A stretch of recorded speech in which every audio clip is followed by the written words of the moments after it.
अमरावती लोकसभा निवडणूक आपण लढणार आहोत अशी ठाम भूमिका रविवारी रिपब्लिकन सेनेचे प्रमुख आनंदराज आंबेडकर यांनी घेतली। गेल्या 3 दिवसांपासून त्यांच्या निवडणूक लढवण्यावरून तर्कवितर्क लावले जात होते। आज त्यांनी आंबेडकरवादी जनतेसाठी व संविधानाच्या रक्षणासाठी व कार्यकर्त्यांचा प्रचंड आग्रह म्हणून नाकारणार नसल्याचे स्पष्ट करीत अमरावतीच्या विकासासाठी निवडणूक लढण्याची घोषणा केली।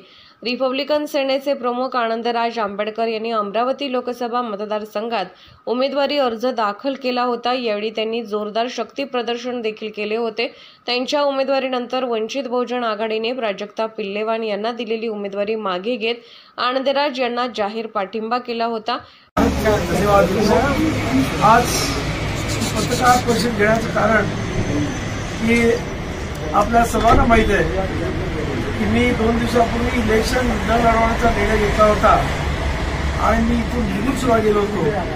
परंतु तुम्हाला सांगायला की या इकडचे काही पत्रकार आमचे कार्यकर्ते म्हणजे आमचे आंबेडकरी समाजाचे कार्यकर्ते आणि असंख्य लोक आणि त्याच्यातला काही जणांनी मला धमक्या दिल्या की आनंदाजी तुम्ही जर इलेक्शन लढवलं तर आम्ही आत्मदहन करू। इथपर्यंत लोकांचा जो आक्रोश होता, शेवटी त्या आक्रोशामुळं आणि लोकांच्या असणाऱ्या भावनांचा, कारण हे खऱ्या अर्थाने लोकशाहीमध्ये लोकभावना या अत्यंत महत्त्वाच्या असतात आणि त्यामुळं त्या लोकभावनांचा विचार करून मी हे इलेक्शन लढवायचं आणि तेही रिपब्लिकन सेना असेल, वंचित बहुजन महासंघ असेल, त्याचबरोबर MIM असेल आणि अनेक छोट्या संघटना आहेत, आमच्या संयुक्त रिपब्लिकन पक्ष असेल, या सर्व पक्षांच्या वतीनं संयुक्तपणे